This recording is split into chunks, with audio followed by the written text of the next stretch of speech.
Um, I know I've made a couple of videos about it, but I always get cut out and don't never get to make the whole video. So my mom, I had got a phone call at 4 o'clock in the morning about my mother. I rushed over to her home and she's on the floor. She had suffered a stroke. She was kind of fighting with me, refusing to let me call the squad, but I had no choice. I tried, to sit there and with her and help her through it. I tried to pick her up, and as soon as she went to stand up, she fell down. Her legs gave out on her. I finally, after 10, 20 minutes, I finally get her on the bed long enough to be able to call the ambulance. I sit there with her, waiting on them to come. Listen, man, my mom has never had any problems. Her health has always been good. She's always been excellent. And my mom is a hell of a woman. I love her. She's the strongest woman I know. She lost my little sister not even 11 months ago. And she's been fighting the grief, going through these stages, all this, all that. Since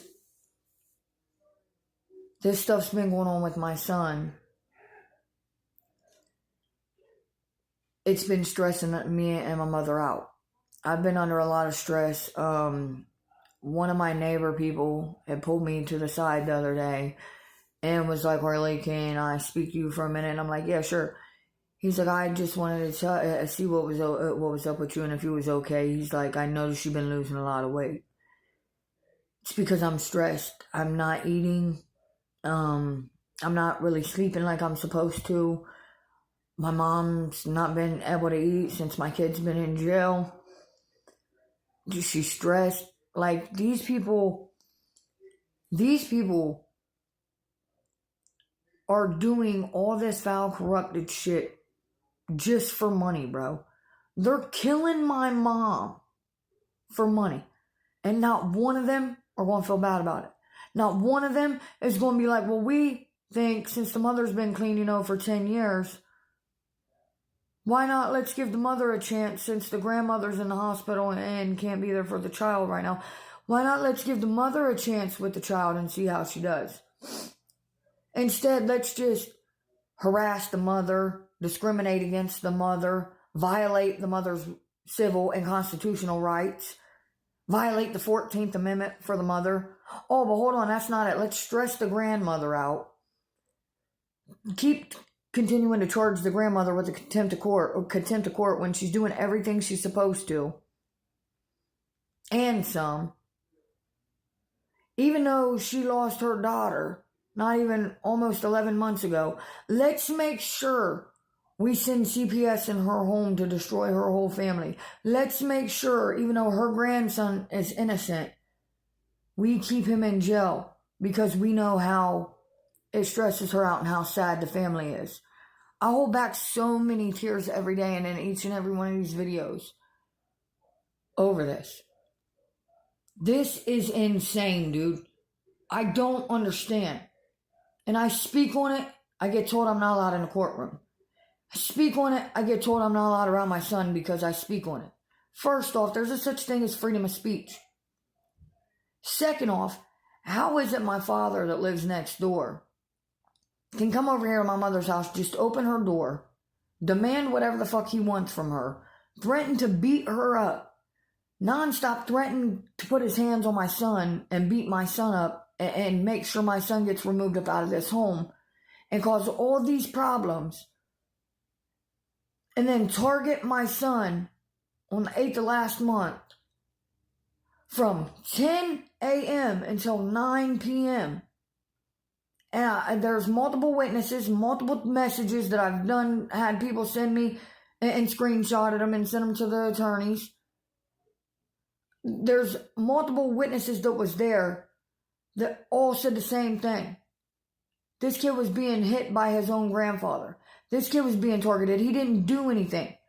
So my son leaves his own home and goes across the street to his friend's house because he felt harmed because of his grandpa. So his grandfather gets up off of his porch and walks across the street to where his grandson is and begins calling his grandson out and calling the other two kids out that was there. the girl that was there had ran over to my home and come and got me and was like, Harley, your dad's over here, trying to beat up on these little kids and on Aiden. You need to come and get him.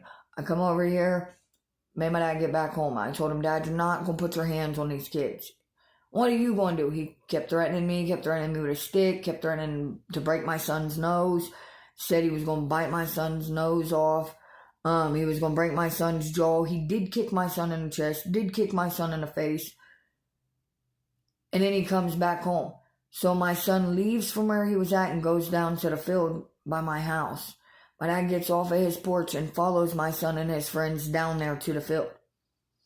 And is threatening them, calling them out, telling them to come and fight him, all this. Nothing's being done. Mind you, the neighbors called the cops on this man and reported him 4 times that day. And the officers did nothing. The officer straight told one of the neighbors, said, I should have documented it in my report when I was out earlier, but I didn't think it was going to escalate. They failed to do their job right. Instead, they put my son in jail and then have the audacity to say that the reason why my son went to jail was because I was around him. I wasn't even around him. I didn't know my son was going to jail until I was headed to the store. And he hollered and said, Mom, I'm being detained. I then turn around and look and I see 34 fucking cops. And I walk up like, hey, hold on, why is my kid being detained? And here he's being charged with a hate crime. He's being charged with racism. He's being charged with inciting violence. He's being charged with an assault. They're trying to hit him with abuse on the elderly. Before all that, though, my son and his friend had come home, and my son's friend was standing on the sidewalk by my mom's house. My dad gets off the porch, goes out there and slaps the kid across the face. So the kid leaves.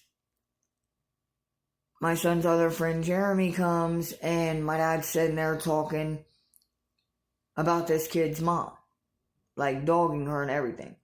And then he gets up and he hits Jeremy. So that Jeremy kid hits him back. So then he looks at these 2 underage girls and was like, let me see what you got underneath your dress. And nothing gets done. The police come. My son Aiden goes to jail and Jeremy goes to jail. Nothing else happens. Now, mind you, they won't let me around my son because I just got out of prison and because I lost my other children. But what they won't let me do is go into court and speak on why I lost my other children or show proof. I told my attorney, like, look, I have been videotaping everything. I've been plotting everything, writing everything down, letting them know each and everything that these court systems are doing, the police and Marion County Children's Services, because I'm tired of it. And I said something about taking my son's paperwork in there from the hospital from his umbilical cord, where they said he was dirty for marijuana, but yet it came back negative for everything. And also my old case plan from Children's Services, where it says I successfully completed my case plan and the mother has never failed a drug test for Marion County Children's Services. But guess what? I still didn't get my kids back.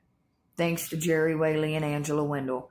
Because they sold my children to these people. And they think they're not going to get in trouble for human trafficking. That is human trafficking at its finest. Just because they're not sex traffickers don't mean nothing. That's still human trafficking.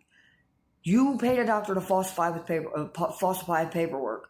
And you kidnapped this child and sold this child. And then my other child they took away from me, knowing I was clean and he was clean, and said that they was unaware of my address. That's why they took him. But the whole time they was aware of my address. I won my case 3 times, like I said, and I still was not given my children. But they won't speak on that. They won't say because of what they did and what their caseworker did, I can't have my kids. Stay tuned for part 2.